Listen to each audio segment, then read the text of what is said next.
Motorweek, television's original automotive magazine.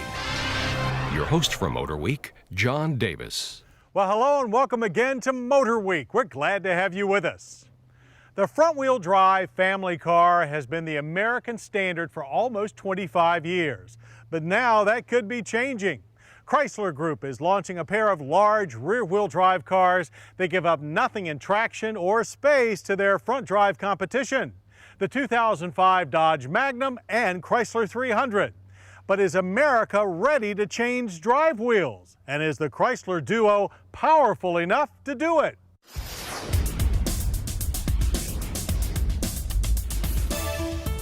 That depends on where you look for power.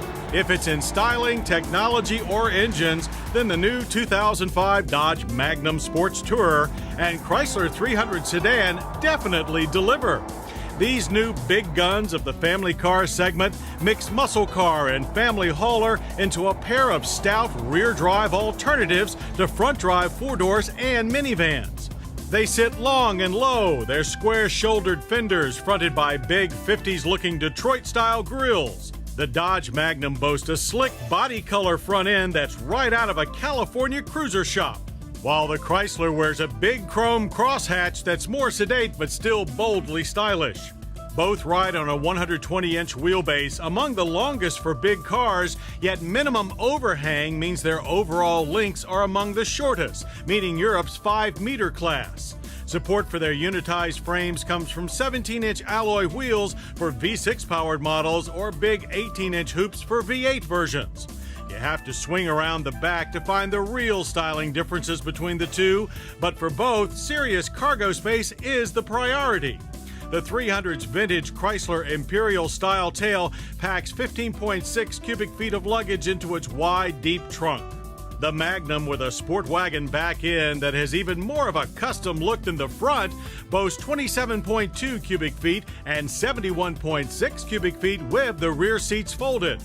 To haul all that cargo around, the 300 and Magnum are equipped with Chrysler's top power plants.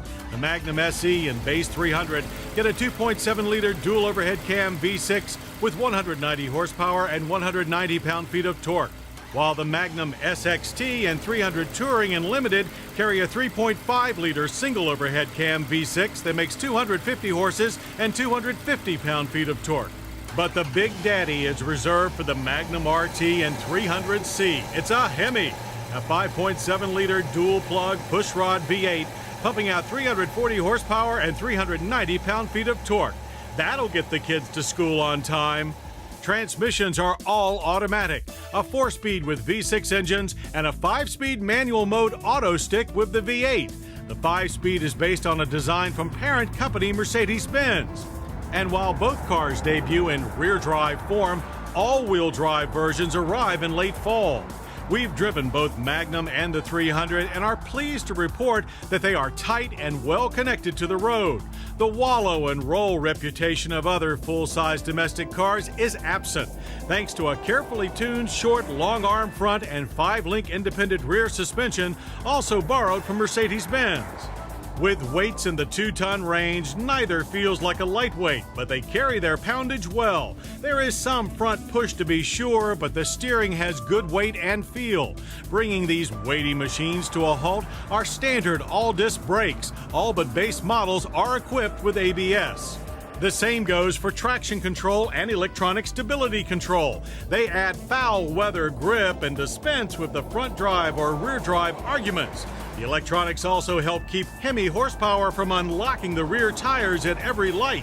And that Hemi does hook up. It feels even bigger and bolder than in Dodge trucks, with the fat power and an aggressive sound of a classic Detroit V8. 0 to 60 is a quick 6.3 seconds. For more sedate drivers, both V6 engines deliver smooth, civilized performance. But oh, that Hemi!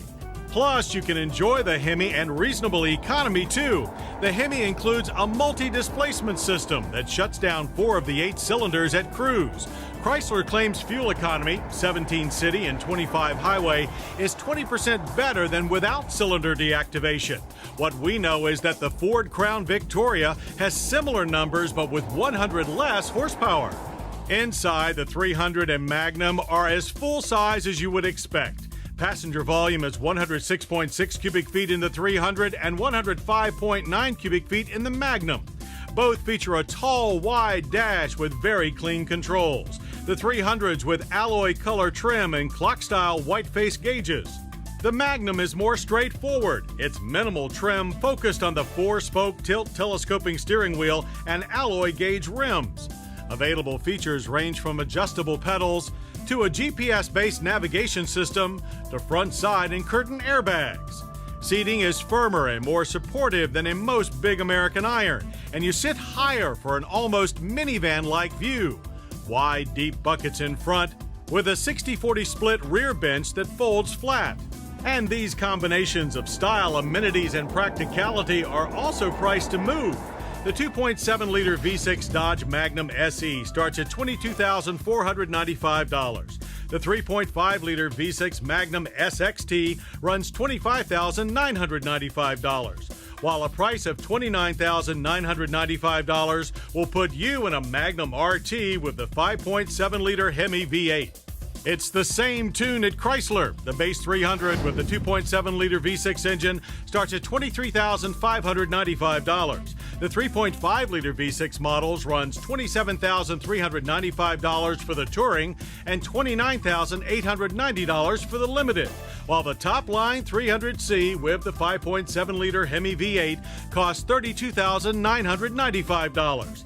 No matter how you slice it, it's a lot of car for the money. The Dodge Magnum and Chrysler 300 are a real change from the front-drive Camrys, Accords, and Tauruses that have been the staple of suburban living for the last 2 decades.